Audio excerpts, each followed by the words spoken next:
Oiartzunen 15 urte dira hondakinak atez-ate jasotzen ditugula.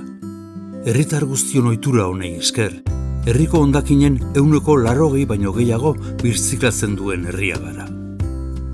Europako legediak 2035erako aurreikusten dituen birziklatze tasak guk 2010etik betetzen ditugu eta zentzu horretan zoriontzekoa da herritarren konpromisoa.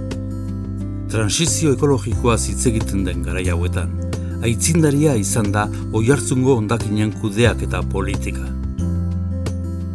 Etorkizunera begira, udaleko bi alderdi politikoek gai honetan ere elkarlanean jarduteko konpromisoa hartu dute eta hobekuntzarako pauso berriak adostu dituzte. Helburua da, birziklatze tasak hobetzen jarraitzea eta aldi berean herritarrentzat baliabide erosoagoak eskaintzea. Aurrerantzean, olioa biltzeko sistema txukun eta erosoagoa jarriko da.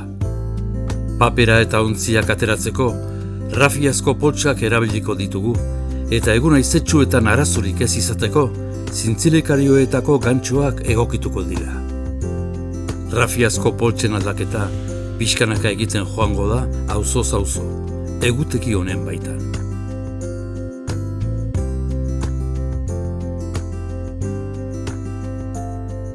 Rafiazko poltsak zintzilikarioetan jasoko dituzue berrikuntza martxan jarri aurreko astean. Eta udaleko teknikariak auzoetara hurbilduko dira edozein zalantza argitzeko. Oiartzun, transizio ekologikoan ere bidea egiten duen herria.